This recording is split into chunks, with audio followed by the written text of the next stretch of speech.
We are live on the Arty podcast, the most professional artistic podcast on the web, Adam. It is, I agree, 100%. Because we're the most famous podcasting artists on YouTube.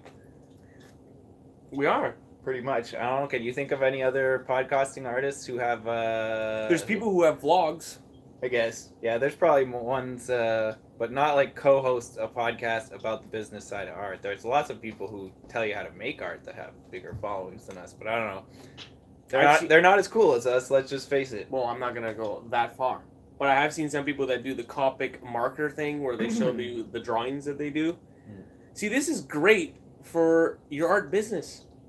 The people who do that, you wonder if they're successful, and you see their views and they have 10,000 views, and you go, they must be successful. Well, I don't know if they are, but it definitely helps in their success, and that's why you should be doing it too. Maybe not a podcast. Maybe you don't have a great co-host like I do. Thanks, man. But either way, in this social media age, we have to do something, especially with the algorithms clamping down on all of us. Okay, Skynet's coming, and we have to plan. Yeah. And things like this. Well, at the end of the day, I think for social media was amazing for artists for one main reason is it made it really easy to share your work. And whereas other businesses and your story, whereas other businesses a lot of times like to sell their thing, people need to do more than just see it and say I like that. Like they need.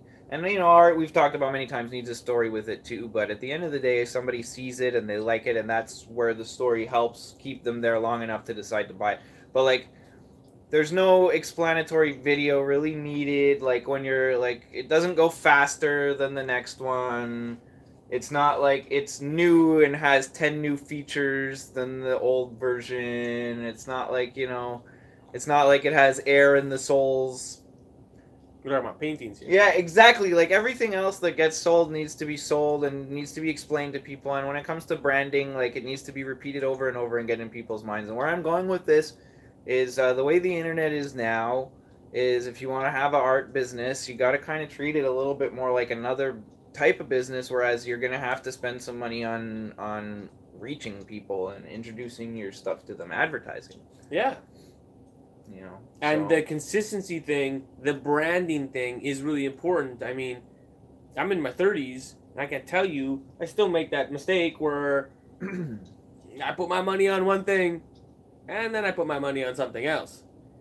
In the end, what would be great, and what Adam keeps screaming, is you gotta do one thing consistently forever, and I think that is true. Yeah, I mean... It's hard to follow through on, but it's definitely true that if you just... And it could be anything. You could say that your thing is called gold. You've decided now it's gold. And you're writing gold on everything. Well, if you do that for 7 years, I'm telling you, gold is a thing. Because enough people will have seen it, and they'll believe it, and it'll be real. But at the beginning, it won't feel that real. And I guess it's the fake it till you make it model. Yeah, and like I've heard like different opinions about fake it till you make it because different people hear that and think a different thing. Like for some people, they think faking it till you make it is like buying a bunch of useless crap to make yourself look successful when you're not. And like to me, fake it till you make it. Like I've followed Gary Vee and That's I so see weird, people though. talk about that. Why would the visual of you having things be making it? Well, in other minds, in other people's minds, if you drive in a Benz, then it looks like you're successful. Where you might have just been renting that Benz, and you know it makes you look successful to other people. Things like that. Like I don't know, it's it's common in the Instagram world of 2019, where people like the whole thing is. I mean, pretty fake. If you rent me a Benz for a day, I might be interested. Because then I would make a video saying that I bought this Benz and this is my new car now, and then I would end the video saying I crashed it.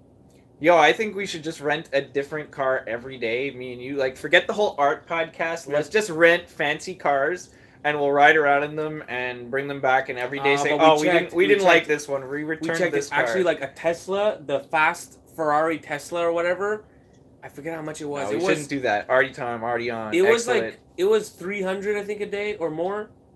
300 a day or more, and that's not like the gas and the insurance and da. You should give them $300. Oh, you probably have to drop 10 grand just in insurance before they let you leave. Yeah, credit card, and your credit card will not be accepted. Yeah, no. with a like a limit on it. No. But it actually would be good for your art career, believe it or not, to drive around in a day in a Porsche or something. Yeah, it could be. I mean, let's like, and from my point of view, like I study marketing. I work in sales at my new job, and at my old job, I sold advertising, and like I sell advertising in my job that I have now. So like I'm very familiar with advertising and how advertising works and branding and things like that. And in 2019, like a lot of advertising and branding does revolve around like an image that isn't always honest. And for me personally, I think... When is it ever honest? Tell me one commercial that's been honest recently that you've ever seen. They're always Buckley's. It tastes horrible, but it works. You got me. And they have actually an amazing marketing campaign. Yeah. But let's just fucking... It tastes awful. It's horrible, but it works. Yeah, and I don't know if it works, but just the fact they're honest about the fact it tastes horrible... It probably works. Makes you willing to at least try and see if it works. But, you know, like, marketing, when you're an artist, to me anyway, like, my art is from my heart and soul, so it's like the integrity behind what goes behind the marketing behind it is kind of important to me to a certain extent, and, like, for me, driving around in a Porsche and pretending that it's mine when it's not is, like, not the way I want to go about things. However, I can definitely understand how that could help. I would love it if one of my clients who bought a painting of mine took a picture of them next to a Porsche they rented and then sent me the picture and didn't tell me that they rented the Porsche, and I could show everyone that, hey, this guy's got his Porsche in my art. Like, this is the kind of high-class people that love my art. So if you own my art, you're a high-class person too. So, like, yeah, if that happens out of the blue, cool, awesome. I'm really happy about that. But, like, I won't try and go behind the scenes and orchestrate crap like that. Like, but for me, but maybe I should. I don't know. Maybe I should. For me, like, my whole art is about making fun of consumerism and pop culture. That's true. That's so true. I would get a Porsche. This is the irony of it all. I would get a Porsche to make fun of the fact that you would make it all this money to spend more on a metal vehicle that is no different than the other ones. It just is shaped different. It's just shaped different. And you would get in that, but ironically, while you're making fun, that effect would still apply. Yeah, it would. Where people would be like, oh, I need to buy his art. He has a fucking Porsche now. So, like, this is something I've talked about with Germ, like, off camera, and it's something I'm seriously considering because I see stunts how are art. Stunts are art. It's stunts, but also, like, the whole bootlegging thing where you're using other people's characters or other people's logos or other people's branding and playing with it. And because those things are in there that other people are familiar with, it kind of makes them attached to your art before they even really know much about you or your story or your art. They see that Louis Vuitton logo in there, and like that's it. They're sold. Like go in and look at all the rest. But like that's what catches their eyes because they're familiar with it. So I don't know. I'm thinking about maybe doing a series of mandalas where I like just take over corporate logos or Gucci or whatever, and make a beautiful mandala around that because bro, I have a friend. That's my art is high class. I spend hundreds of hours in that, and I spent thousands of hours being able to make the stuff that I do in hundreds of hours look good. And just need a hook. I see what a lot of other artists are doing these days is appropriating other people's stuff, and like there's part of me inside that's like against that, and then there's part of me that just wants to try it kind of like you do, kind of like a joke on consumerism and see what happens. But what are you against? Well, I already get told I'm going to hell for fucking selling mandalas, so you're already going to hell. You're right. I'm already going to hell. I'm already going to hell. I might as well be going to hell in a Louis Vuitton handbasket. But it's a great hook in the sense that they've spent thousands and millions of dollars on this branding to make. When you see that pattern, you think high class and fucking rich Italian women or something. That's appropriated to the canvas, which is something that you would like. Mm-hmm. That this is and it would be passed on to all of them. So just by doing one, that would go across the internet. But anybody who clicked on that would find the other one. So by doing ideally, one, you don't have to do the rest of your life. Ideally, I want this nexus to become a symbol of value and and creativity and like what my brand stands for, you know, like individuality and like you know, just passion and soul and like you know, but that's what my art stands for. That's what my art means to me, is like the fact that like each person inside them has that nexus point, that dot of like divine energy that wants to express itself in whatever way. And when you find the courage to do that, and like the things that you, yeah, so like when you're in that like that that Nexus point. That nexus point, exactly. That nexus point wants to express itself in whatever way. When you're in your passion, you know, that's what my art is trying to inspire other people to do. Whatever their passion is, whatever your passion is, whatever your you know, desires and dreams are, is like to try and find the courage to go for them, and to be to show what can happen when you do. And like so far, you know, like I did pretty damn amazing. I did for 4.5 years. I didn't work for anyone else. I made some really amazing art. I had some really amazing collectors. I made my own clothing brand. I made my own home decor products. I made you know, silk scarves. I got Cosm's gift shop was selling my silk scarves. They're sold out right now. And still are. Well, they're sold out. They still would be if they weren't sold out, but they're so damn nice that they sold out. So you know, like I've done a lot of things that like I'm super, you know, proud of. I am proud of, because I used to be a drug addict that scammed people selling ads on a website that didn't exist, or the website existed, but like nobody visited it. That's so deep that you just said that. Like, I changed my life a lot, and Art saved your life. Yeah, art pretty much saved my life. You know, so you know, just the fact that I'm working now is like it's awesome. I got like this foundation now where I feel safe, and you know, now it's giving me the confidence to go do some bigger things. And I just made a sale on a painting at my new prices. Yeah. At your new prices, what does that mean? What that weird line? Well, I raised my prices not long ago, as we had talked about. Oh, okay. So now that you have confidence, you're raising your prices. Well, it's because I needed to, because I need to make more money, because my business needs to keep going, and I can't have, if I have a period of 20 days where I'm not making sales, I need the sales that I do make to be bigger ones. I just said that because it's interesting that art sales go up with confidence. Yeah, they go up with confidence. They go up with time. They go up with dedication. Because, you know, in normal business, when I'm selling a bolt and nut here, when you start buying 100,000 units, I start lowering the price on you. In art, you start buying 100,000 units, I'm going to raise the price. This is the painting that sold. Beautiful. I called it End of Summer. I painted it at the end of summer of 2014. And at one point, I literally had this painting priced at $35 because I was... What did I buy mine for? Just learning. Smaller, but what did I buy mine for? I think 40, 80? I don't remember, to be honest. I think Barney. I think 40. I think 40. It's a 4x4 inch. So did you notice that today when you were at my house? I didn't.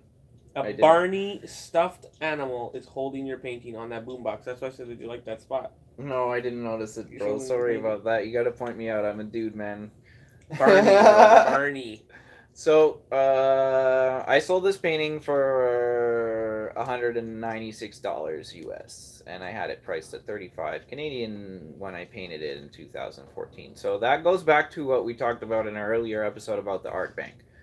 Some of you might have even started using that as a coaster at your house, not knowing that in 3 to 4 years it would sell for 200 plus Canadian. Well, I mean, I always believe that every single painting I've done and do and did will, like... I love that style. There's one person out there who's going to resonate with it enough that they have to have it and want it and feel something, can feel a connection to it of whatever way they may feel. I still think that's your best style. So I think it's except awesome. For Pacific Northwest. Hold on, let me show you Pacific Northwest. No Pacific Northwest. So I get the point I'm trying to make is that like the art bank thing is real. If you keep your art and you keep yourself dedicated and you stick with a style that people develop like want to collect. The person who bought this is a collector of my art. She owns I don't know, at least 10 pieces of my art. I know her name. And has also bought, you know, multiple different things for me, shirts and bookmarks, and I forget what else. Shout out Gail Wiggle. Yeah, Gail, thanks. You're amazing. I super appreciate your support. It really keeps me going through some tough times. Like, it gives me that motivation. And honestly, that's, if you're watching this and, like, you've been on the fence about buying something from Germ or buying something from me, like, get off the fence and go do it, because it makes us... big sales pitch. It's a rush. It's a rush. Like, and it's validation, and it's groceries, and it's phone bill paid, and it's confidence. And it's confidence. That then you start making the right business decisions. And you start making more art. I started painting more, you know, like now that I'm back at work, like, and I have some sort of stability with my finances, like, I'm starting to paint more, you know, I'm taking the time to paint where it's like, okay, I don't need to be on the computer for 6 hours a day. If only 10 people see my post, it's not the end of the world. So as long as I keep making new art and getting it out there and sharing it, like, I'm confident that, you know, I'll find a way to bring my business back to where it was, to where I don't need to have a part-time job even, and I can, you know, stay focused on my art career and, you know, hopefully have some of my own employees by then. Amen, because it's so important to the culture to have fucking professional artists. Mm-hmm. No, it really is. That's why, like, I'm dedicating my life to that, for the, not just to, like, I'll stick to in Montreal just for that reason, that every city needs to have professional artists that hold the ground for the next people. Mm-hmm. And I think one thing we were trying to talk about before is that it's important to bring that into the culture, that it's part of the culture to bring up the youth. Yes, 100%. And to shout out the youth and to not have them go through the ringer. End the ringer. Because I think in our generation, we end it. We ended this fucking bullshit of a gallery making you fight. Yeah, you know what I mean. It's just like, yeah, but stupid. Even to a certain extent, if we would build the whole art market, if everyone was just like, art is awesome, and you need to buy art, you need to buy that guy's art, this guy's art, everyone's art.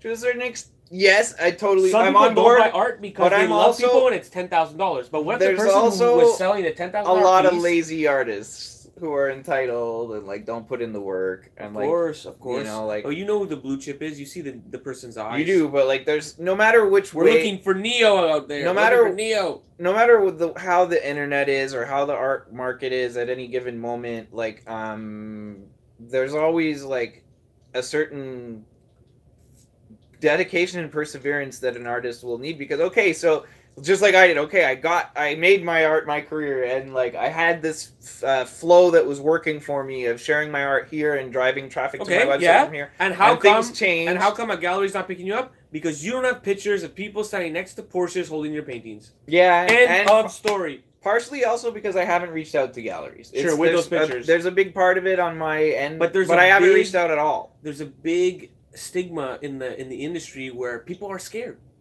They're fucking scared. They have little testicles about picking.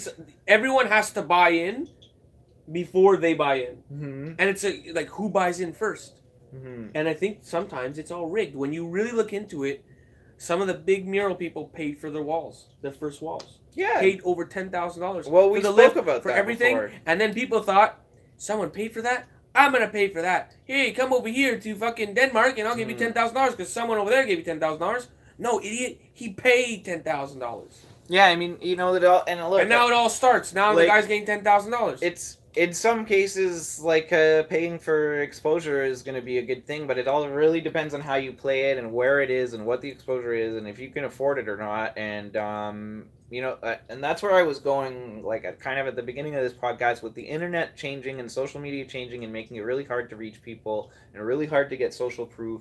Really hard to connect with new people, because if you even try and, like, message too many people now, we were talking before off camera, like, you'll get shut down from even sending direct messages to people these days if you send too many in a day to different people. 15. And it's like, yeah, on my Facebook I can't send, if I say, like, hey, come check out my new something and I want to copy paste this to send to my most popular fans and 15. stuff, I can't send more than 15 messages of the same message. You know, even if I change the beginning to say, hey John, hey Dan, hey Imagine Sue. You're calling your friends to have a football game or something. And yeah, 15, and the phone like, company, the phone company stopped allowing you to make phone calls. Is this after V 15. for Vendetta here? Are you trying to, so are you trying to manifest that's against what our happens government? to me on Facebook and you know, Instagram. I'm sure would be the same thing. So I don't even bother trying. You know, like I'm done fighting algorithms. Is what I'm saying. Like, And you know, if you can't beat him, join him. I'm gonna start. We're voting for Trump. I'm gonna start. We're moving to Texas and we're voting for Trump. I'm gonna start saving some money and And putting we're it moving to into Texas. advertising and hiring other people to do some of the internet marketing part for me. Where like it's in not. Texas. It doesn't Not feel. Austin though. They don't vote Because for me, like, for Trump. what's the word I'm looking for? For me, if I spend 5 hours sitting there on the computer, like reaching out to people, and you know, I don't make a sale at the end of it, or if I do that 5 or 10 or 20 days in a row and don't make a sale at the end of it, it's crushing. It's really not motivating to get up and spend 5 hours on the computer the next day doing something that didn't really work well the other 20 days. So it's like, you know, I need to readjust, I need to refocus, I need to be doing different things on the internet, and to be quite honest, like sitting there fighting algorithms isn't fun. Okay, but hold on. There's people who watch there's people who I bought art from, bro, that have never sold art and never had income go into a PayPal account before, and they were artists. So you're talking about like someone who's had sales were coming in and then they dried up. Yeah. How does someone start the well? Well, for me, I started it online. That's how I started. Okay, they're online. They're online right now watching. How do they make their social media make money? Well, I think that the best way that you guys that like for me right now, I'll be honest. The answer is right now. If I don't know. I'm in a phase where I'm trying new things to find out what works now, because what worked before isn't working well now. That's why I got on all these new social medias like Minds and Steemit and MeWe. And I'll be honest, some of my supporting patrons that donate to me every month, I found a few of them on there. Some of my most recent sales that I got, like after the 20 days that I went without any sales, the sale that I did get to break that dry spell was somebody from that I met on Minds. This is known as the Great Dry Spell of 2019. Yeah, 2019 for me. So like I did some things that really helped me, like gave me an extra year, you know, after Facebook shut me down. Like at least these other things I did really gave me like an extra year. But now like I can't share those links to people. Like I can't share a Minds link on Facebook at all. It will say that this link isn't safe. And that's totally ridiculous. It's totally safe. It's a social media website. There's nothing harmful about having a site on Minds except that it's competing with Facebook.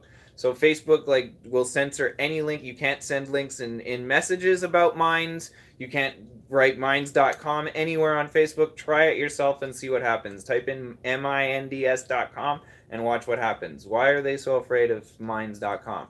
So like even though I'm on Minds and like Minds is a pretty awesome website, I can't tell other people about it on Facebook or Instagram, and neither can anyone else. There's like 4 million people on Minds. None of us can tell any of our Facebook friends about it except in real life. So it's like, and if we do try and tell them, and then they type it in on Facebook, they see, oh, this site might have malicious ware or whatever like that. Like Facebook is the one with malicious ware. Facebook's the one that tracks you fucking everywhere you go. So Facebook's the one that drains your battery power because it's got 8 million things running in the back sending information to all their advertisers. So, I need to remove that app. I don't even know if I can. You know, so... sometimes I take it out of my pocket and Facebook is open and I don't go on Facebook. I don't know how this happens.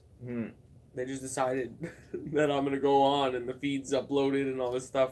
So right now where I'm like thinking I'm going to be focusing is I'm going to be focusing on hiring somebody shortly, like in the next few weeks. I want to hire somebody to be my assistant, whether it be on Fiverr or in person or maybe a combination of both.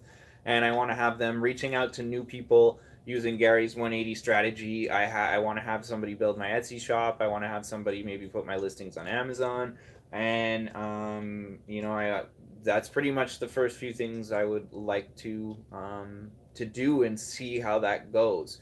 Because if that works, that's awesome, and I think there's a good chance that it will help bring me back to where I want to be, to where I don't have to have this part-time job. Because for me, moving forward, I mean, Etsy's cool because you don't have to pay for the server, yada yada. But you can't live your life on Etsy sales with the algorithms not showing your posts to people. I totally agree, but for me at that point, because they're gonna know, dude. When at I that show point, it's a picture also of a about shirt, it's also about SEO, because if I have 80 or 100 listings on Etsy with Adam Millward art, Adam Millward art, Adam Millward art, then you type in Adam Millward mandala art. Now you type in mandala art on Google, I'm gonna come up because I'm gonna have Adam Millward mandala art on Etsy, on Google, on Facebook, on my own thing, on this, on Steam, it everywhere is gonna be Adam Millward mandala art.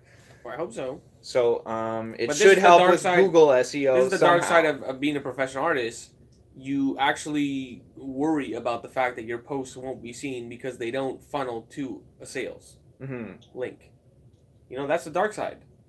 Most fucking artists don't even think about that. That it's some posts are funnels to links for sales.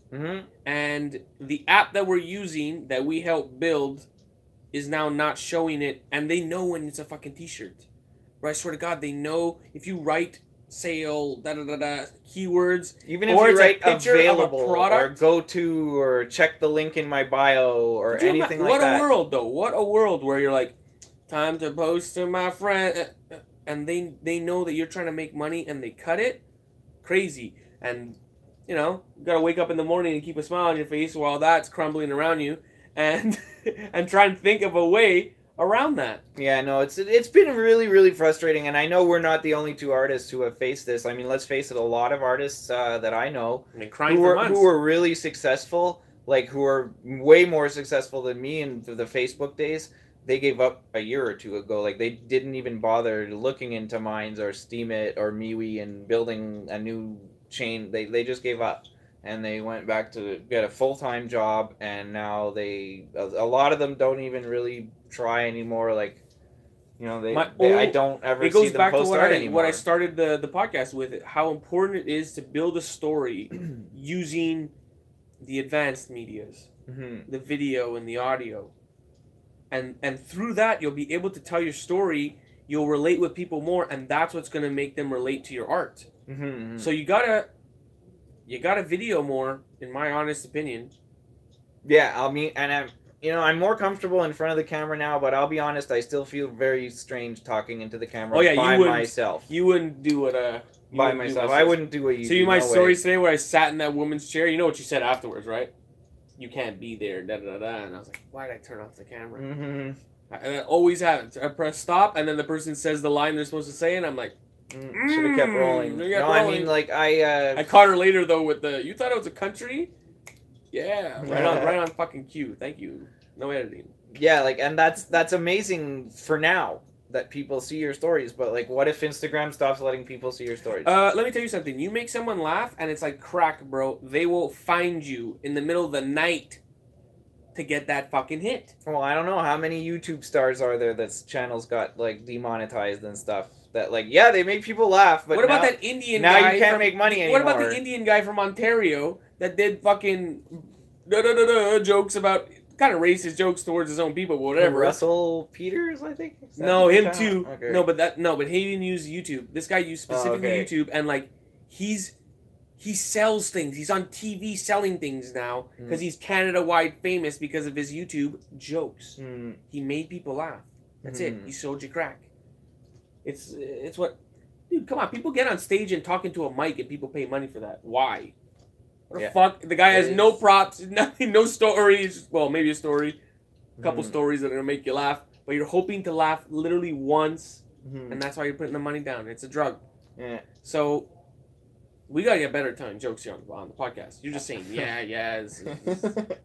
Well, I mean, whatever. Where's the banter? I'm not a stand-up comedian. What can I say? You know, like, I'm more of a sit-down comedian. If you say, like, I would actually pay good money to see that, though. Yeah, well, I guess the trick is to find a stand-up comedian and then break his legs, and then he's going to be a sit-down comedian at his next show, pushing out of the wheelchair. Wasn't it you that came up with the joke where you'd go on stage as in a wheelchair and then walk off stage? It might have been me, yeah. Yeah, I think you told me that. That's a good bit. Yeah, it's a good bit, but whatever. And it's not an Arty Time podcast. But. It is, because that is art. That's just doing that stunt anytime is art. And I'll be honest. And why do you have to constantly do the same art all the time? If you play a guitar, why do you always have to play guitar? To me, it's a different kind of art. Doing performance art and being in front of a camera is something very different from making a painting, and it's not something I'm passionate about, and it's not something that... it's not an art form I enjoy creating. Okay, maybe it's just not. Like, maybe not the prankster side, I love making songs on my guitar. I love making paintings. I'm starting to get a little bit more comfortable sitting in front of a camera. But when you make a video about making a painting, when you become Bob Ross... People who love making paintings watch your video about your love for making paintings. I'm sure they will. I'll be honest, that's probably something I need to hire somebody for, to stand there with the camera and talk to me so that I talk back and answer questions and don't feel like a schizophrenic person talking to myself by myself in my studio. That's something I should hire somebody, because I'll be really honest, I feel very, very awkward talking to myself in a camera. People are, and I even feel weird when I see him do it. When nobody's, think about the pictures that you see on Instagram.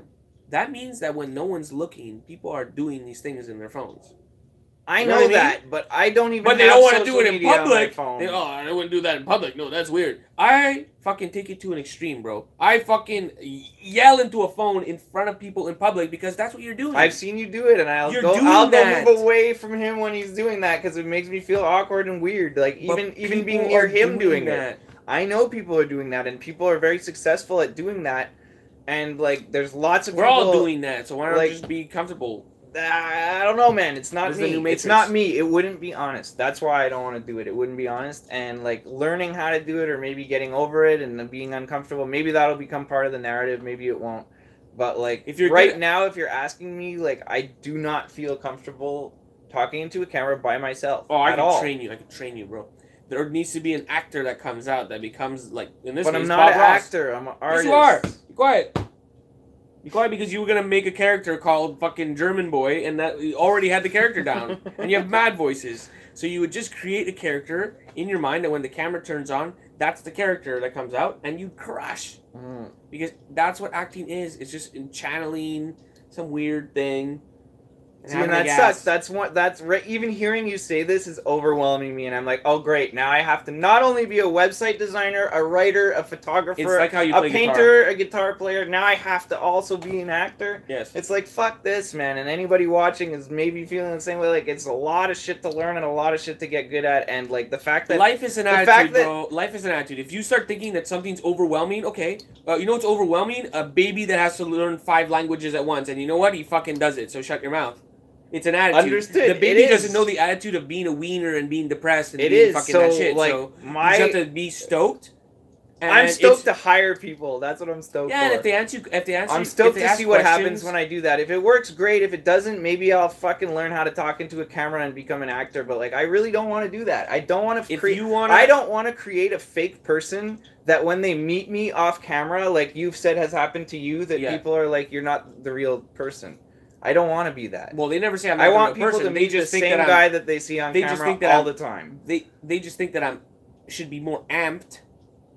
That's the only thing. No, I'm the same person that you see in the videos. I'm just not as amped. Yeah, I guess. You know what I mean? Like, why do I gotta be fucking yelling all the time here? And like, I don't know. Like, I guess me personally, I don't want to be that. I want to always be me. And Bob Ross ain't fake, bro. Bob Ross never faked shit. That man is like that. Probably does a little bit more cocaine off camera than. I don't think so, but Bob Ross... He has coke nails. Bob Ross has a coke nail, bro. On both fingers. Who the fuck has coke nails? Not me. No, but he's got coke nails. Like, I don't know. Bob Ross also made 3 other versions of every painting he did off of screen before he painted the one he did on screen. Wow, cool. See, there's always magic. Yeah, there's always magic. People don't know that. Yeah, he made the painting in 28 minutes, but he made 3 first of the same scene just so he could get it done in 28 minutes on camera. That's just smart, so that he flows on camera and he's the Bob Ross that you need to be. Yeah. When you have as an experienced filmer, director, when you have someone hold the camera and answer questions, it'll make a mediocre video at best. It might, but because the person won't have the specific skills needed, and that's why you gotta have an attitude of stokedness. That if you want to be a professional artist, you got to look into these things a little bit. What makes an entertaining nowadays video? Mm-hmm. They're short. They're not they're fucking 90 seconds, bro. Mm-hmm. It's not a big headache. It's literally like, But hey, for me, you know when I fucking do my paintings, for me, I like it to is use a big the cap. headache. Even thinking about it is a big headache because it doesn't come naturally to me, and it scares me. And I don't. I have an iPhone. I have an iPhone 5S. I don't want social media on my phone, and I don't even want to get Instagram on my phone to start doing these videos to begin with. Idea. Hey, when I paint my paintings, I'm at a Millward. I use my fucking cap, and I don't pour out the painting, and I save my tips. That's just another tip from Adam Millward. It is, the and I've Mandela written guy. that in my blog. I'll catch you. Yeah, it's and I have okay, pictures but blog along is with it. bro. Blog, like, what does that even mean in 2019? I mean, I go and I read a text. I have to click a link, go on an out fucking thing, and read text. Yes. Okay, yeah, I'm making fun of you because it's not the time for blogs. It's a time for you in a video saying, hey, this is a 90-second video on my phone that I just put social media on for this exact purpose of 4,000 I'm telling you right views, now, I'm not going to do that anytime soon. So hey, we'll see what happens. I know, but we'll I'm saying see what happens. I'm arguing that is better marketing than a blog, and it's just obvious. It can be, but because for video, the long tip will term, get across. For long term, the blog is better in my mind, just because for long term, the blog is going to stay there forever, whereas the stories are gone in 24 hours and the video interaction is gone in 5 minutes. That's not true. You make a playlist of your tips, that's being more watched than the blog. Maybe. As an artist, bro, maybe. I use that fucking trick now. That's a valuable trick for me. And when an artist is giving away his tricks... For now, searches still work with text, though.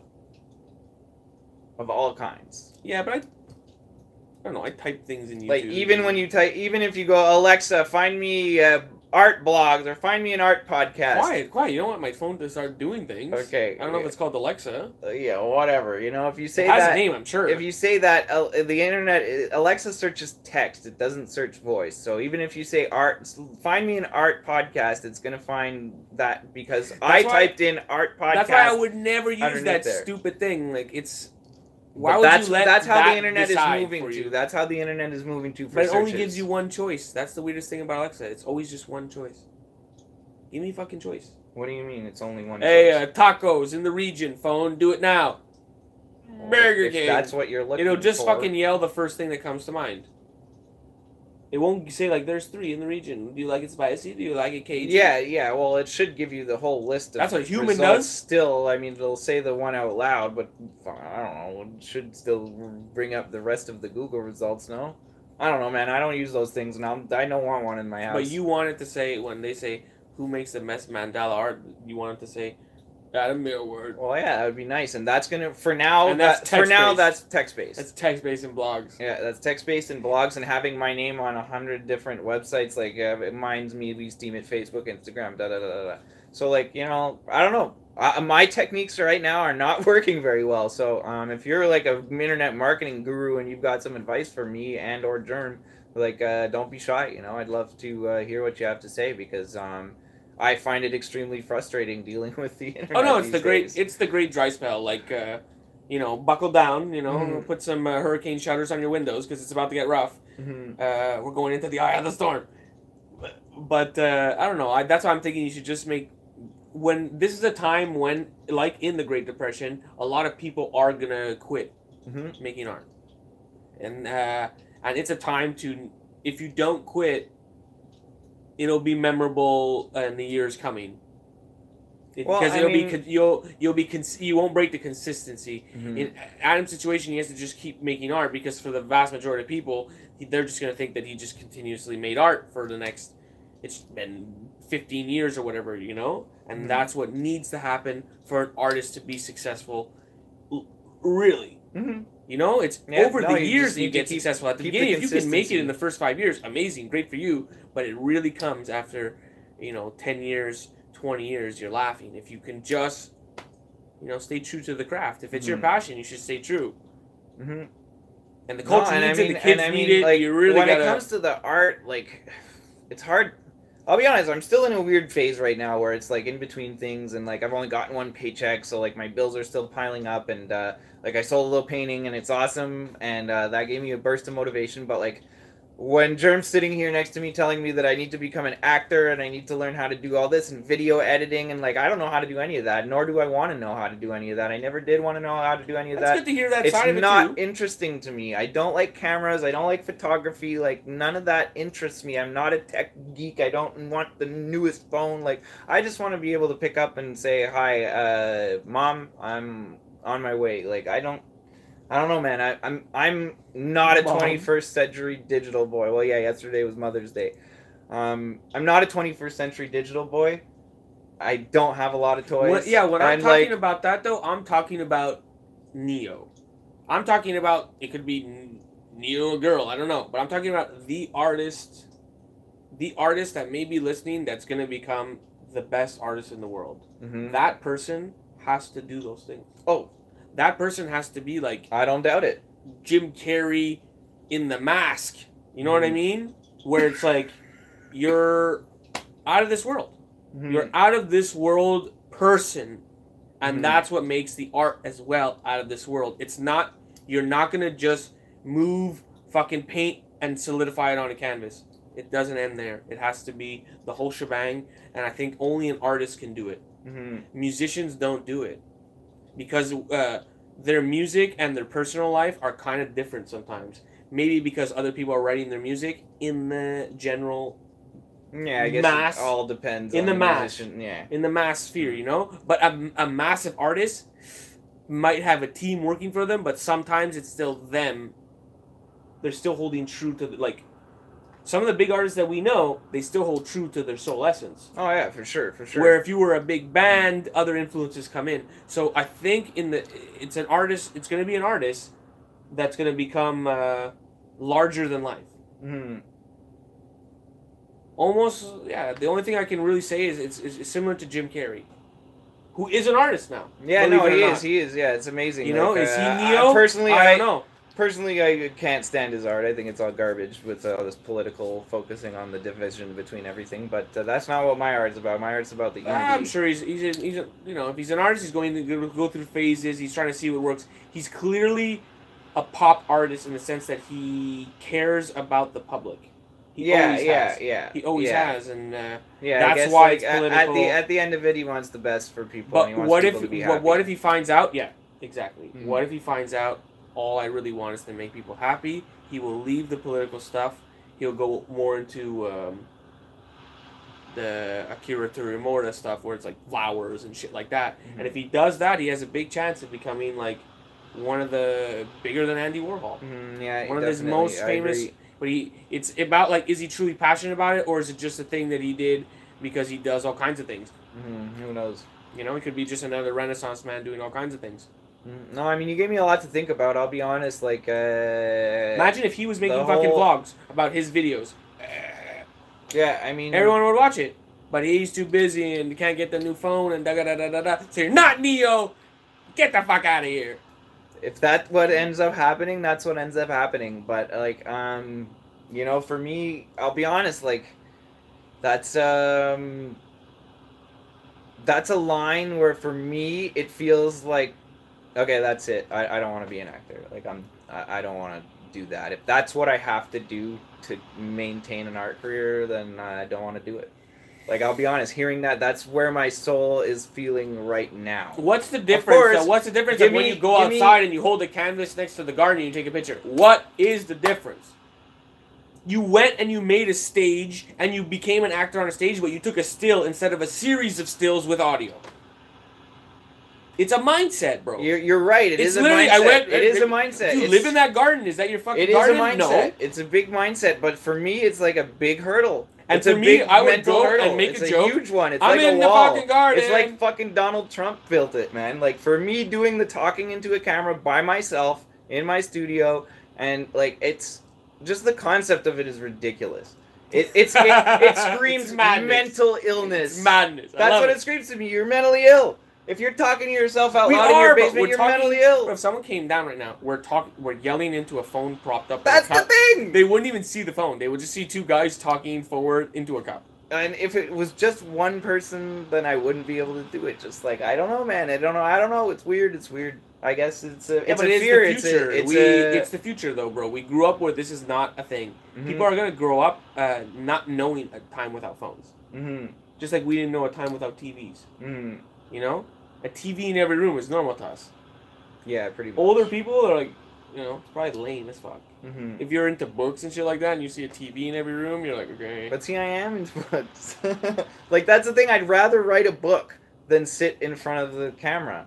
Like, I'd rather write a book about my experiences than make a video. Yeah, that could be cool too.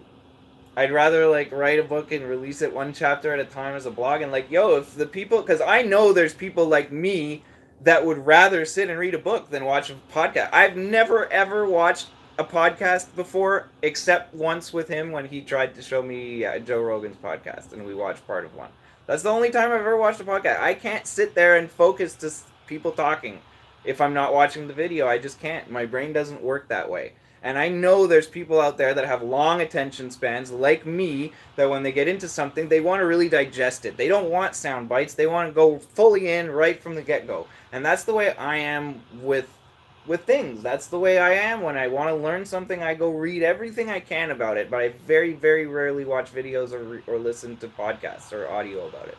Oh, Almost never. That's just my modality that works for me.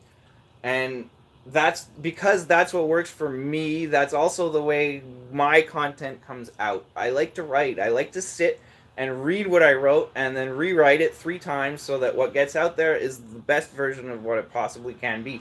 And I'm not confident in doing these little 90-second video. Like, I would have to do 15 of them and then pick one and choose it. Like, it would end up taking me more time than just writing the frickin' That's like the blog. Bob Ross doing 3 paintings before he does the painting, bro. I guess it would be. Maybe I have to just do that. But, like, again, I know right now the way I feel inside, I'm not going to. So, you know, it is what it is. You can't be Neo. I can't be Neo right now, but Neo fell through the fucking cement the first time he jumped off a building, too, so. Well, the whole point about calling the person Neo is that the whole time in the movie, they're saying he's not the one. Even though he is the one, but no, the look in his eyes, he's not the one. Because you're the one when you have the look in your eyes. And anyone could shift in and out of being the one. Because it's just about being confident and knowing that you're on the right path to success. You know? And see, right now, like, I personally feel inside that I am on the right path. And that's why, like, starting to think of, like, my path is I want to hire people to do this and that and the other thing for me. So then thinking of, like, oh, I have to be this actor, that's not the path. That's, like, a different path from where my mind is going. But no, you're on the screen right now, so you're doing it anyways. You're saying you're not doing it, but you're on a fucking video right now. Yeah, but I'm on a screen with you sitting here doing the Arty Time podcast. I'm not by myself talking to myself, making a video by myself. That's a whole other thing for me. It would just be more beneficial. So like, it's intimidating me. It's taking my focus away from the things that I'm wanting to do. So I'm just gonna keep doing the things that I want to do and see how they work. If they don't work, maybe I'll come revisit this and become an actor.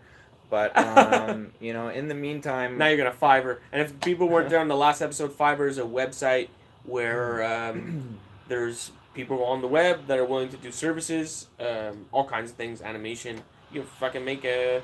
I was even thinking about that. That's what I should do. I should hire an actor to play Adam Millward.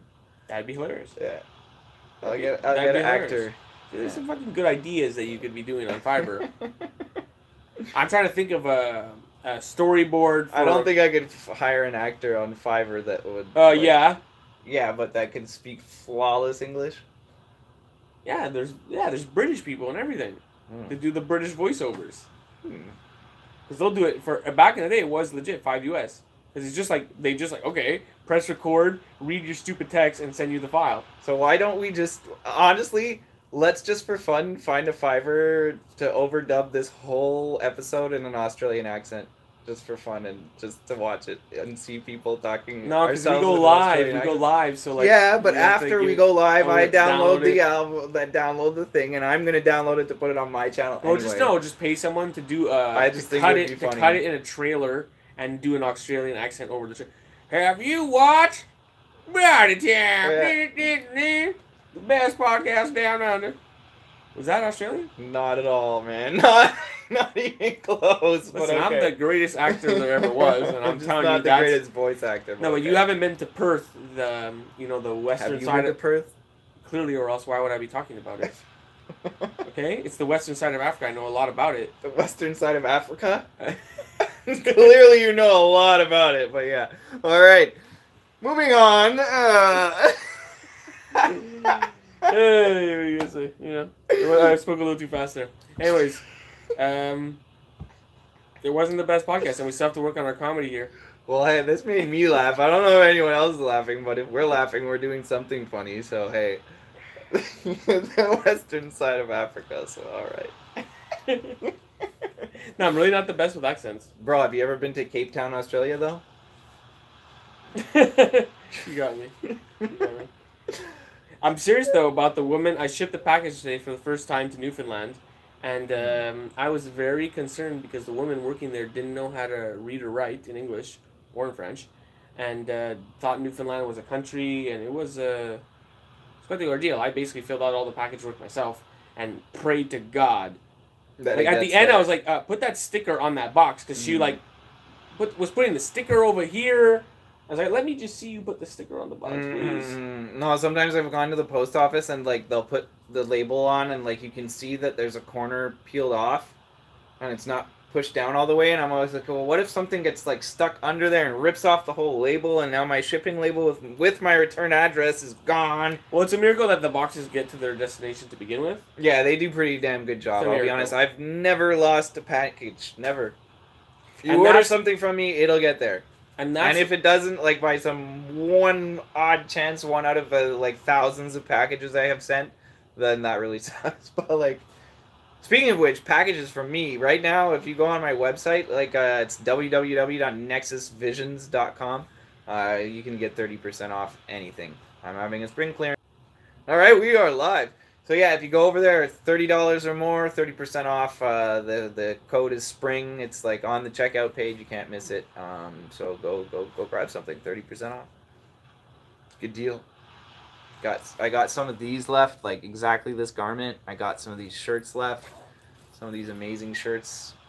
My secret source mandala. Got lots of original art. I got tapestries. I got bookmarks. I got all kinds of stuff. Isn't it weird that like our business revolves around shipping to people that aren't even like anywhere near us? Yeah, I mean, it is. There was a time where I don't know what Facebook algorithms did, but for like a period of 2 or 3 months, like I was big in Australia. I was getting more orders from Australia than I was from Canada. Yeah, like a lot more. Like literally, yeah. Like 1 month I made like I don't know, like I got like 7 or 8 orders from Australia, and I figured like maybe because one of them shared and like some of their friends, but like yeah, I ended up selling like 3 paintings to Australia and some of my silk scarves to Australia, and like you know, people down the street from me weren't seeing my posts, so I don't know. It's weird. Mm-hmm. But it's a blessing too at the same time, you know. And yeah, it's a blessing because I'll be honest, like without all Facebook and everything else that got me to where I am now. Like, I wouldn't be wearing stuff with my own art and my own logo and have a big painting that I created behind me and some other little paintings and my, you know, tapestries hanging from the ceiling over there. Like, I wouldn't be sitting here co-hosting a podcast. And, you know, I'm mostly saying this, like, because I gotta focus on, like, you know, I guess a lot of the positive stuff that I've done. Because, like, it is still kind of a weird part of Yes, we have our own podcast and we have our own shirts. Yeah. And you're gonna die. I'm gonna die. So like, yeah, I don't want to spend the rest of my life working for someone else. I just want to spend the rest of my life, you know, making more amazing art. Have a nice day. Sharing it with the world and helping everyone else who enjoys my art have a nice day too. And hopefully keep on inspiring people and keep on, you know, teaching other artists through my experience what I'm learning, what I'm going through. Because I'll tell you what, I'm gonna get over it. Whether hiring people works for me or whether that doesn't, and I end up fucking taking acting lessons or some shit. And, like, you know, something's gonna work eventually because my art is too important to me and it's too important to the people that love it and it's too important to the people that don't even know that it exists yet. But somebody out there is gonna have another story like that lady who's got over the grief of her husband dying through my art. And I'm gonna get more stories like that. I'm gonna get more stories like that. Everybody listening is the same story, like... Someone's waiting to see your art. Let's put it that way. You know what I mean? The world is waiting to see your art, and you know because when you put your art in front of people, you get a reaction or it goes over great. All you gotta do is get in front of more people. And right now, that's the trick, is getting it in front of more people and figuring out how to get in front of more people in a wise way that works for me as an individual versus what works for him as an individual versus what might work for you. And look, like if you're watching this and you have other things that you're doing in your career that you've never heard us talk about, even if you're not working full time as an artist or never have worked full time as an artist, and you'd be like, "Yo, I never heard them talk about this thing that works for me," like comment in the underneath there and let us know about it. Full episode, you know, we want to learn too. We'll investigate you. We want to learn too. And see what you're really doing. Yeah, we'll call Mark Zuckerberg and be like, "Yo, tell us what he's up to." We know you know. We'll have the bots on you in a second. But this brings me back to the whole, I forget what it brings me back to. I don't know what it brings you back to. The future? No, it brings me back to, like, when you were talking about acting, it brings me back to attitude. When you were saying acting, you almost had a tone about it that came off a bit like it was fake. And the most important thing you can do is be genuine. Mm-hmm. Okay? When you are genuine, then when you act, you're acting genuinely anyways. So there is no negative repercussion. But when you have a negative connotation to acting and you might be faking, then that's a different story. It's nuanced. It's very nuanced. But if you're not genuine, then don't be acting. Is my general advice here. But if you're genuine, then shoot for the stars. Talk openly.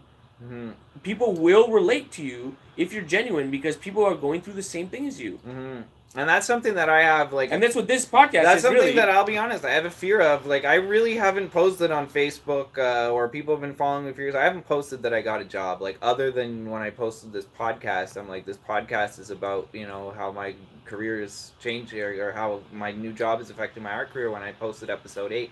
But that has a YouTube link in it, so literally I think that post got 4 likes out of my, like, 3,400 subscribers, or followers, I mean. Big 4 people like that post, you know, so that means what, maybe 50, 100 people saw it at most. Anyway, like, and it's something I'm afraid of talking about because, like, I feel like people are gonna give up. Like, I don't know, man. It's a weird feeling to have.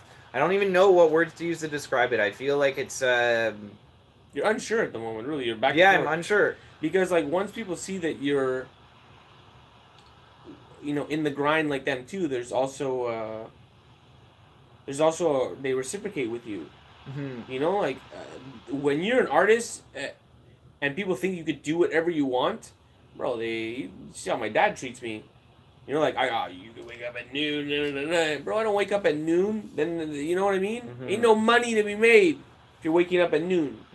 Yeah, there's artists that are like that, but honestly, if you want to make money as an artist, you better wake up and do your fucking job. It's like anything else. But there's a stigma that because you're your own boss, you don't work hard.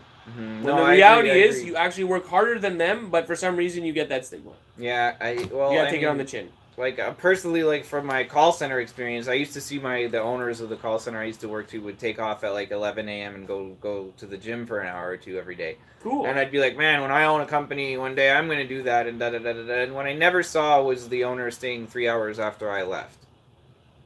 That's what I didn't see. I saw the owner taking off in the day when everyone else is working and he gets to go to the gym, and then after the gym he goes out and has a beer and has pizza, you know, he eats lunch, and, you know, he's gone from the office for 4 hours. And, like, that's what I saw. I didn't see the stress of having to, you know, make payroll for everyone else, even if the company had a slow week or a slow month. And I didn't see them staying in the office for hours after. And that's what you guys don't see when you follow an artist on social media. You don't see all that stuff they do behind the scenes. You don't see the hours they do sitting up their product photography and making their listings on Etsy or their website or wherever else, or even just their social media posts. You don't see all the editing that goes into the videos. You don't see the fear that has to be overcome to even make the frickin' videos. You don't see the, like, maybe months or weeks of, like, nervousness about what you're going to do next and how people are going to react to it or not react to it, or if even people are going to see it. Because you might put in all this work and then nobody sees it because algorithms don't like it for whatever reason. So it's like, it's you know, there's a lot of courage involved with being an artist. And you know, right now, like, I'm honestly, like, having a hard time digging deep and finding that courage in some ways. But I've been through phases where I've had trouble finding that courage before in the past. And usually where I find it is in my art and making a painting and creating something that I stand back from and I go, wow, I can't believe I made that. I can't believe that came out of my soul and my dedication to sit there and get it done. And the other place it comes from is you. It comes from reactions from people, and when money hits the bank because somebody bought something, because somebody resonated with something that I put all this energy into enough to say thank you in the form of buying it.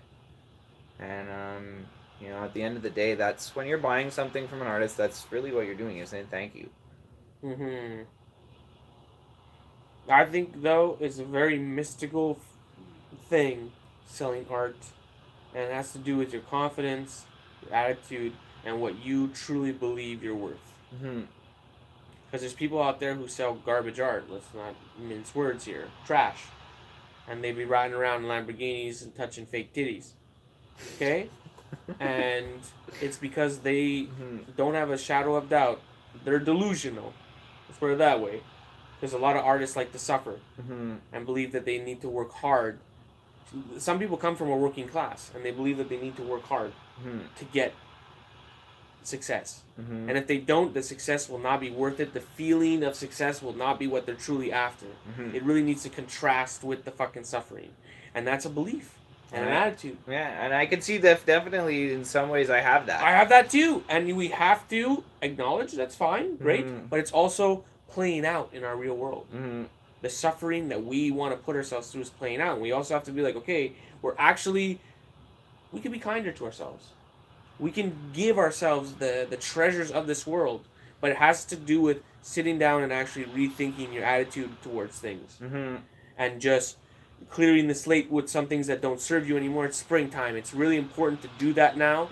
Clean house and get ready. Plant some new seeds. Yeah, and get ready for the true vision of, you know what, you are worth it, dude. Your art is amazing. And you put in so much time and you make next level mandalas. Pacific Northwest is crazy. And it deserves to have the prices raised on all the canvases. And just rightfully so, someone bought it. What the price is all raised, you know? Because it just goes to show that if you believe it, it'll come. Yeah, no, and it's like, so you have to have faith. In art, you have to have more than belief. You have to have blind belief, which is considered faith. Yeah, no, totally. And that's what my big painting that was behind us last time is named Passion and Faith. And like, that's really what it's about is the passion and the faith and the combination of the two that brought me to where I'm sitting here talking to you guys, co-hosting a podcast about how to, make an art career. So, it is what's the word I'm looking for? Like, it is challenging. It is challenging right now, but it like you just said, if there weren't the challenging times, then the future times where things are, flowing well and I'm not worried about income and I'm really focused on making the best art I can to share it with as many people as I can. And, then I know things are going to flow again and they're going to be more meaningful because I'm going to be able to look back and watch this and probably laugh at myself talking about wanting to burn my paintings and how angry I was and frustrated, and I'll be like, oh my god, look at this guy, he was so immature and so da da da da da. But it's a combination of many things, Part of the process. Part of the process of being a human, let alone being an artist, is just going through ups and downs of emotions and learning from your mistakes. And the only thing people care about, challenges, no mistakes. Remember, the only people who care about or remember is if you get up and you keep going. That's all. You want to see that story. Okay, and other people, you don't want. They lost and they gave up. It's an exhale. That fucking person. You don't even know who they are. Even if it's an enemy, you still want them to fucking. Maybe not an enemy. Sometimes you want to see an enemy fall, I guess, but you still technically don't want to see them give up. Because if they give up, then they can't be an enemy. Yeah, I guess. I don't know. I don't have enemies. I'm just saying.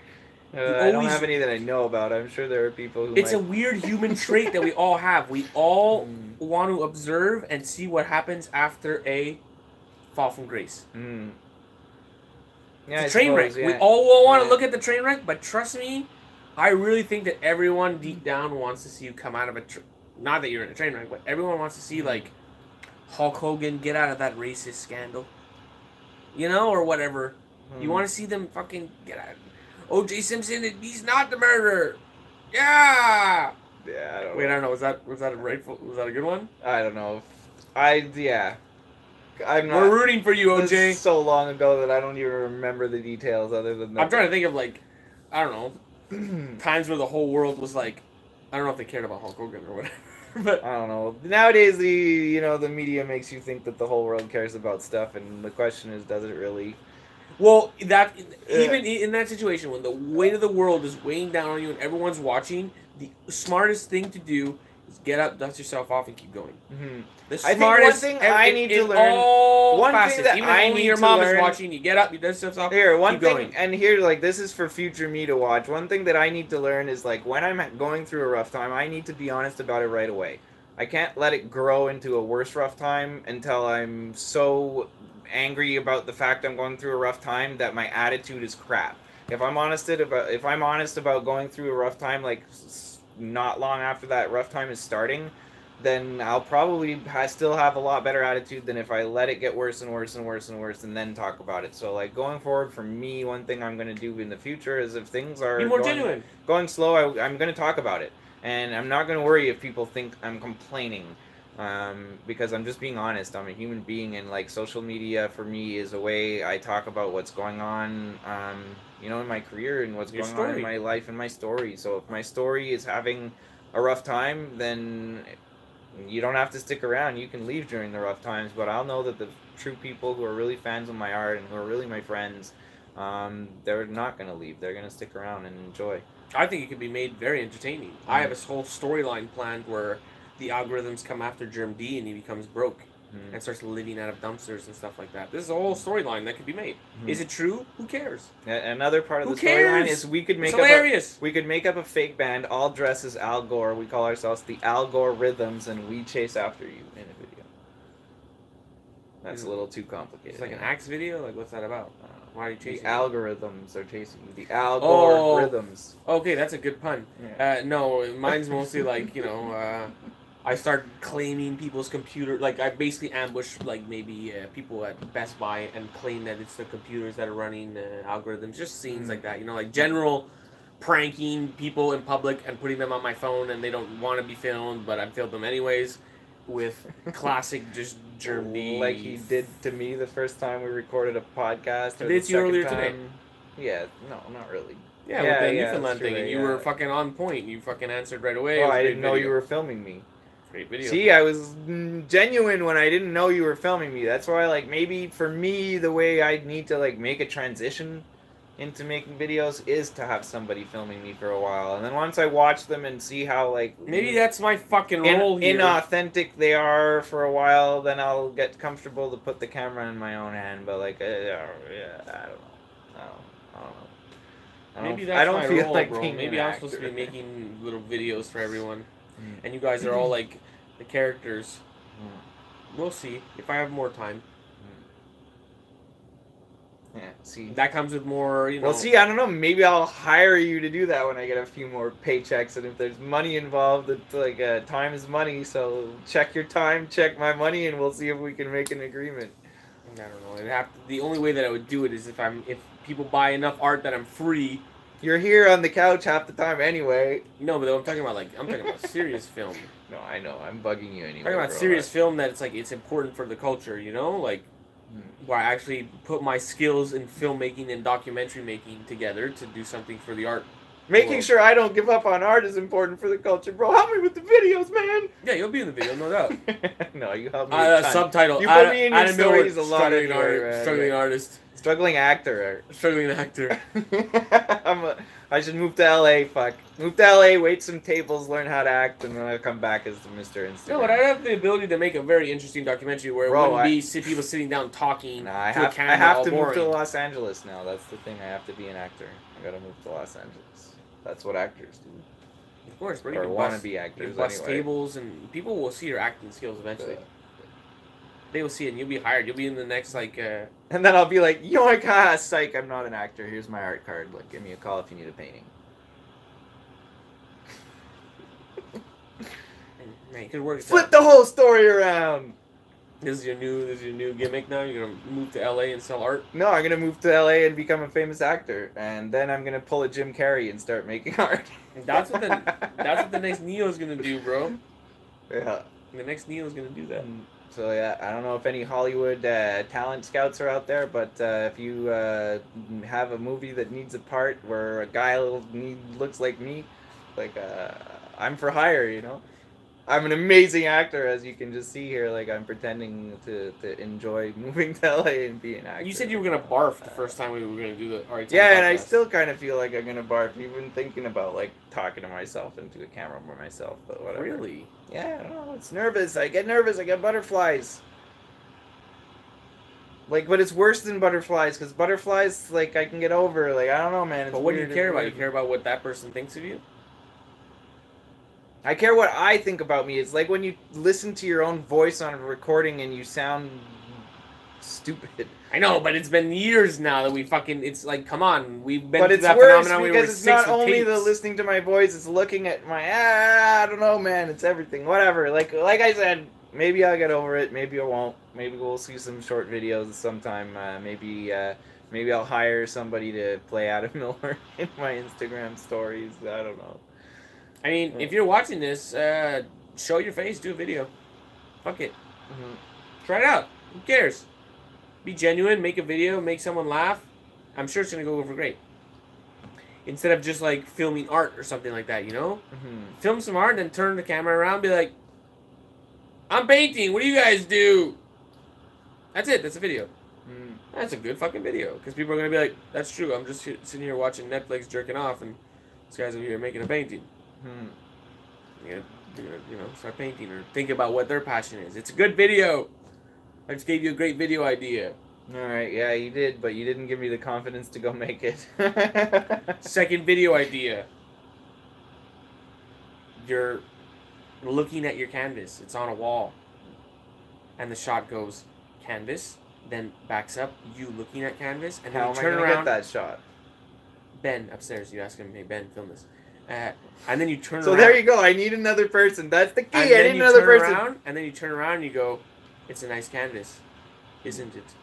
And it's not even me. It's the actor that I hired to play me. See, that would be hilarious. That'd be hilarious. And then you turn back. See, it could be Ben.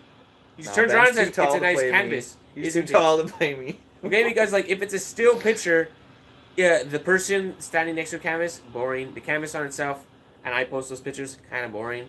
But if it's a picture that's moving with audio and someone goes, nice canvas, isn't it? Bro, amazing. I just gave you a second great video idea. And because things come in threes, I'm going to have to give you a third one. It'll come to me, Adam. Cover me. Awesome. Yo, that was Psychic Adam. I heard that. Perfect. Okay. Psychic Adam's back. You're sitting on a couch. You're eating spaghetti. No, because I'm on keto diet. I'm not eating spaghetti. No, this person, they're eating yam. Yams are like the worst thing you could eat on the keto diet. No, what are you talking about? There's yam noodles that have 0 calories. Really? Yams, aren't they related to potatoes? I don't know. Let's check it at your Metro. They sell at the Metro for $2. The noodles that have no carbs. Okay. So you're eating carbless noodles. Now a little bit of pasta goes on your shirt. That's a white shirt. Kind of ruined it. Not all my videos are about art.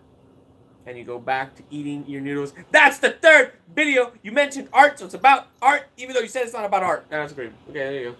That's my 3 ideas. I guess so. That's a good one. If you run 1, 2, comedy comes in threes, and you do that third one, so write that down. Someone should do that. Those 3 videos. In the end, bro, you're gonna strike. It'll be like molten steel when you strike on that third one because they're expecting you to talk about art. Molten steel that'll splash everywhere and burn people. Why do you know so much about things? I don't know. Just fucking. Molten means liquid. You don't want to be smashing molten metal. Isn't that how you make it all sharp and stuff? You smash it's not quite molten when it's malleable. I don't think. Maybe I'm wrong, but I'm pretty comedy sure. Comes in threes. If you do videos and you do comedy comes in threes. Yeah, I ruined comedy because I'm a nerd. But anyway, pay me the big bucks to be a director, and that's why if you pay someone at Fiverr or an assistant to film you, they will not think in comedies in threes. That's why I want to pay Germ. About rhythmic things. They will not think like that. And that's why your videos won't be the best. And why you need to be passionate and look into these things. There's ways to talk. Richard Pryor was one of the most famous people at it, and people learned about that. How to have a priest. It's quite funny because his name is Richard Pryor. A prior like rhythm to your speech. Maybe I just need to wear a headset and pretend I'm on the phone. Just everywhere I go. I'm sure you're great when you're on the phone. I'm sure you're great. I am, because I'm an actor when I'm on the phone, but I also can't see the other person and they can't see me, so it's like... That's a mindset. It's a mindset. Yeah. It doesn't matter. So I'll put my headset on, and if I'm wearing a headset in the next episode, you know why. No, just think about Salvador Dali, even Andy Warhol. They were characters. Behind the scenes, Andy Warhol was just a weirdo with a wig on. They're not the best character. Dali was crazy. Like, he was memorable. People say that he was memorable, so you want to believe that he was memorable. And that was acting, for sure. Because he doesn't go home and by himself. He's all like, maybe a little bit, but not. You know, like, he clearly knows when to cue in, turn on. You're the artist. An artist is supposed to break boundaries. You know, that's what this all visual stuff is about. So you have to do it in the character, too. That's what the clothing's about. That, you know what, like, where the fuck did that come from? That's amazing. It is. And it's 30% off, by the way. I don't know if you remember that if you haven't, like, gone to my website yet. But you know what I mean? That's amazing. And what needs to go with it, too, is the swagger of the person who did make those things. You know what I mean? It's not a regular person, the person who makes those things. So that person has to not be a regular person. Does that mean walking weird? I don't know. That's fucking your whole shtick. Some people, it's just wearing the clothes and being confident. Having some dope-ass glass pendants. How about that? Or like some really cool jewelry made in Costa Rica from seeds found on the side of the road. Swag out. And that doesn't mean, like, you know, buy gold rope and spend a lot of money on gold rope, you know? Like, it means do things that are cool for you and really get, you know, build your story, really. You know, that's part of it, too. And, you know, like, just you saying that kind of, like, clued something in for me. For the last couple of years, like, when I was sick and having a hard time making ends meet, all my money went to paying my food, my rent, and my phone bill, and I had nothing left after. So, like, there was no other story. There was me suffering and making art, and that was it. There was no me going to concerts. There was no me traveling. There was no me going even out because I had to go to the bathroom every 10 minutes.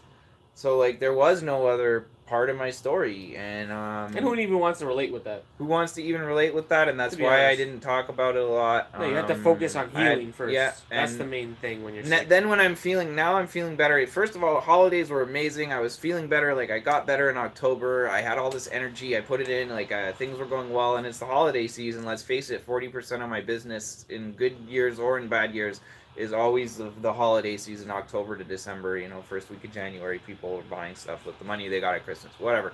So that was amazing, but then, like, you know, that tapered off a bit, and then April sucked, and I only made, like, $250 in all of April.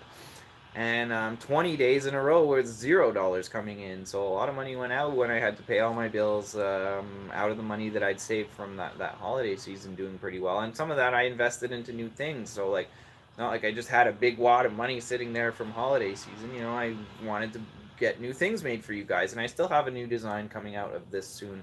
I want to run my clearance sale for a little bit first, move some of the things I have available for all of you to take advantage of, and then I do have a couple of new things still ready to come out.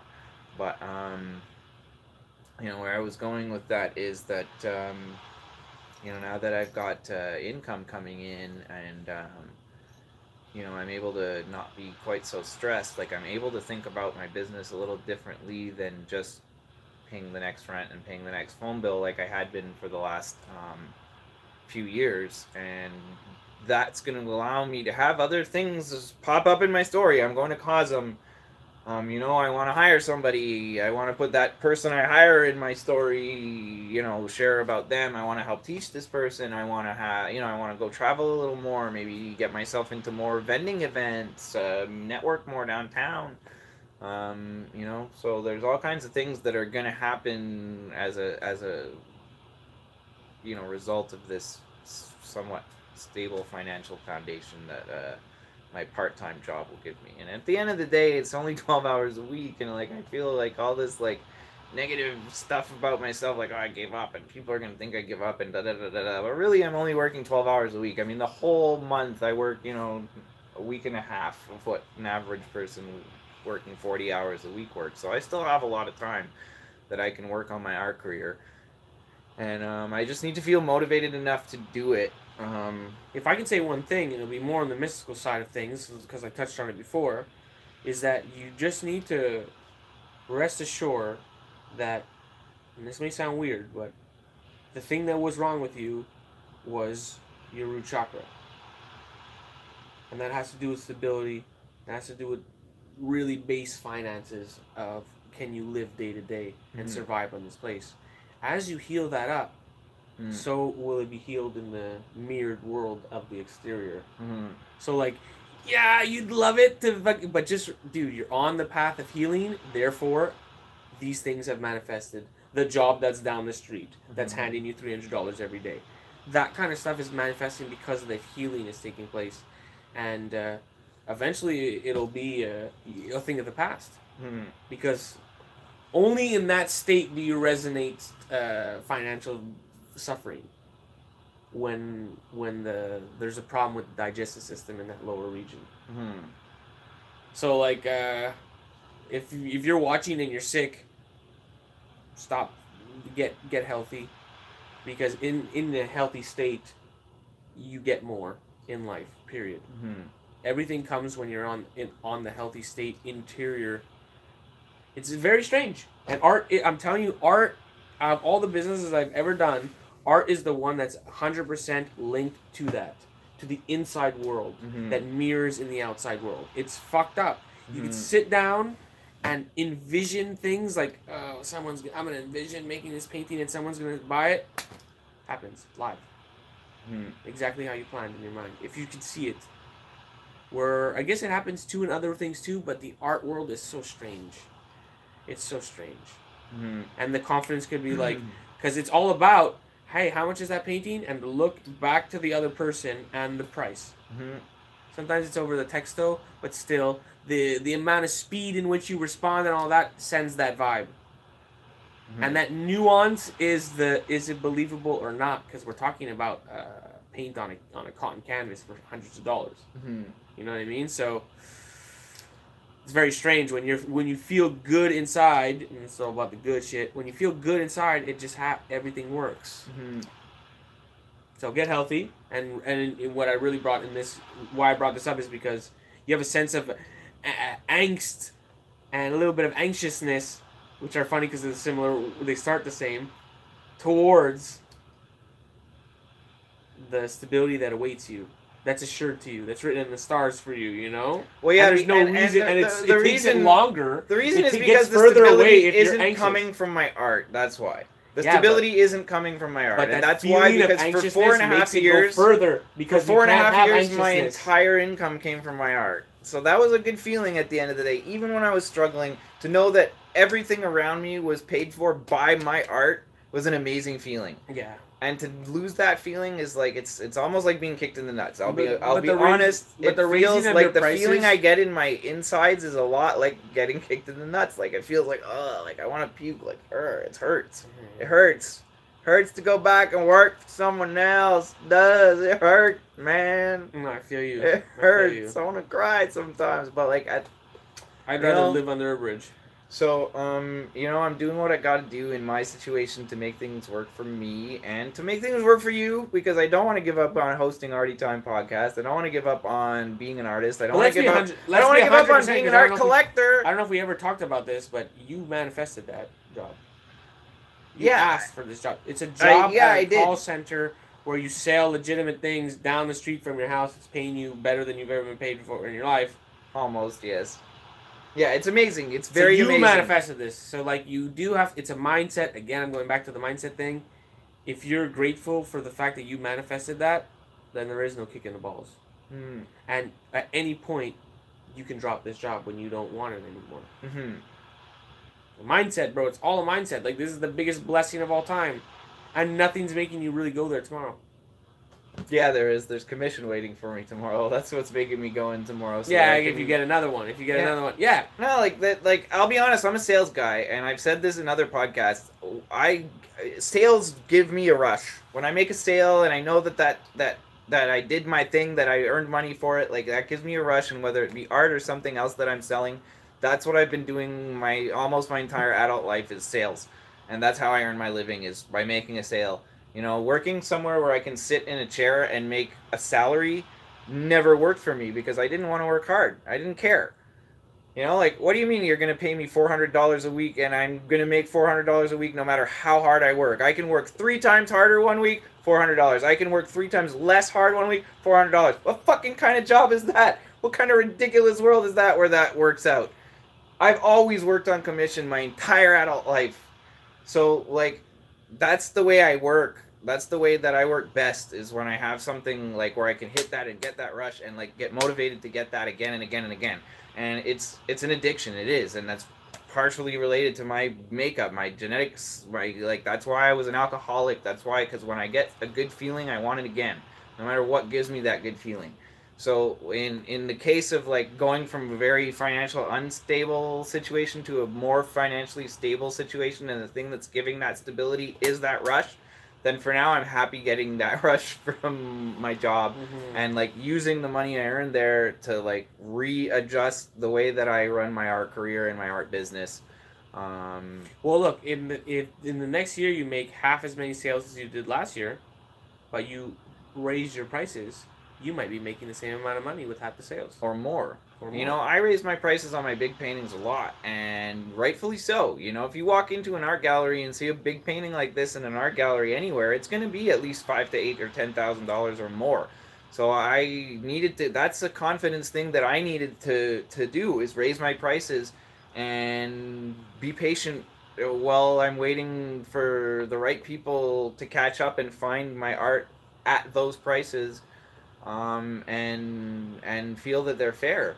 And I know they are for the right person. So, you know, maybe the reason that this painting is sitting here is because the person that wants it wouldn't pay $1,000 for it, because they wouldn't think it's worth enough. Because maybe that person makes $5 million a year, and for them paying $1,000 on a painting, it might as well be paint by numbers. They can buy something at IKEA for $1,000. If they're buying original art, it should be costing $10,000 or $20,000. So maybe that's why this painting is still behind me, because it's waiting for that person who's got that budget and that taste and that resonance, where it's going to hit them in the gut and say, that painting belongs in my living room for whatever reason. Whether they like the colors, whether they like the pattern, whether it reminds them of their mom's garden, whatever it is, whatever hits them that makes them need to hone that, whether it's my story, whatever it is. Maybe that's why it's still behind me, because the universe decided that, Adam, you're asking too little right now. We want you to hang on to that for a while because you deserve more for it. It's possible. And the universe is just your mindset. Reconfiguring itself on the outside world. Good. And I share a similar vibe, dude, where, you know, like, it would be great to be selling 4-footers out the wazoo. And that's what you use to rent a big studio and become that big time professional artist that has a studio. But what if you have to get the studio before you start selling the 4-footers out the wazoo? And I hope you caught my drift there, because I kind of went off on a tangent. But what if, you know, you think it's this one way, but it's actually the fucking exact opposite way, and you had to put your money down? I'll be honest, it's kind of just a situation where once I get 2 or 3 paychecks, and you'll be a different person. I'm looking at the bank and it's not negative anymore. That was my paid point. my debts back. That was my point. I will be be a different person. The anxiety will somewhat be gone, and I'm sure I'll probably feel a lot more positive, because like I'll be able, like right now I'm talking about things that I'd like to do with the financial stability of my new job. Once I'm actually doing those things and seeing results from them, that's going to be a whole other story and a whole other episode and a whole other person. And I really relate with you, because I'm not sitting here thinking that, like, by no means am I financially stable. Like, when it becomes the first of the month, I fucking have to look at the finances and figure out how I'm going to make this work, you know what I mean? And I would like the same Hopefully thing. I'll get some more rat boys. Well, thank you. But I actually would like to have financial stability as well, and I'm really trying to take this year to figure out how I can do that. And part of that is not doing investments like I've always done. That's my rush. Is I put a lot of money into things, like fucking $500 plus into things, and you know what? They become a business burden. Because now it's like, oh, now I gotta make money out of this thing to make the money back because that's how my business mind works, and the serotonin won't be released unless I make the money back because then I know it's making money. But in the future, what's better for me is just financial stability. I know what I like to do. I like to make clothes, I like to make paintings, and I like to make toys sometimes. I don't have to do much more. I don't have to make a rug. I don't have to make a car, whatever, you know? And in that knowing and confidence, I can build the stability. And calm down on the fucking investing on things. And I'd like to have the same experience as you, which is once you have financial stability, you vibe different and everything changes. You change and everything changes. I wanted to show you my house earlier because that's happening. That's happened on its own for some reason. The house did not look like that a couple of days ago. Not at all. The house was an absolute mess. Yeah, I mean, like, what's, you know, it's kind of cool that we're documenting this, because, like, I really think that both of us are going to be in a very different place, you know, come fall. You know, one more season of spring, summer, watch fall, we're going to be in a very different place because we're both making plans and we're both making moves and we're planting both, seeds. We're both planting seeds. That should be the name of the episode. Yeah, it should be. And like, I'm curious to see what grows, and you know, like, again, like, even if what I'm planting, like, with these people I want to hire and do my internet marketing and the 180 strategy and, you know, build my Etsy and Amazon and things like that and have multiple places where my sales can be coming from instead of just my website. If that doesn't work very well, then I'll have to readjust and try something else. But, you know, I think it's going to work. I hope it's going to work. If I didn't think it was going to work, I wouldn't be planning to do it. But, like, that's what, from all the research that I've been doing on social media, is the best way to be building your social media right now is to be interacting on other people's stuff. But, you know, you can't do that all day, every day, and do all the other things that a business needs to run. So that's what I need to be doing. I need to be paying somebody else to do that. And, you know, over time, I guess I also got to work on making my own content a little more interesting, a little more consistent. But I'll be honest, when nobody sees my content, that's part of the problem too, is like, I'm like, why am I going to put a whole bunch of effort into this content that nobody's going to see? Like, it's not motivating. So if you're out there and, like, you see my posts or his posts or any artist's posts or any person who you enjoy following, if you see their posts and you don't hit the like, stop being stingy. It really makes a difference for all of us. You know, it really makes a difference. If you scroll past that and you don't press like and you actually like it, you kind of suck. Like, it's not hard to press like. I actually spend like a good 20-30 minutes a day on each of my social media platforms, like, trying just to go return likes and, you know, show people that, like, I noticed your comment. I replied to you. Camaraderie. Like, thank you. I think most people know that, though. They do, but they don't. Most people who make their living by selling something or make some form of income by selling something on social media, we all know that. People who don't, they don't know that. They don't know how algorithm, they don't even know what the word algorithm means. Yeah, true that. They don't understand. And when you try and explain to them, it's like you're talking Chinese at them and they look at a deer in the headlights look and, like, it means nothing for them. But it means a lot for us if you click that like. So yeah, there we go. So yeah, I don't know what else we have to talk about in this episode. Like, no, it's been 90 minutes. There's like, I don't have a lot of new stuff to say since the last episode, other than what we just went through talking about. So, like, I guess we'll close her up. This has been Arty Time Podcast, the most professional, artistic podcast on the interwebs since 2019. Arty time, Arty on, excellent. Catch you next time, y'all. Peace.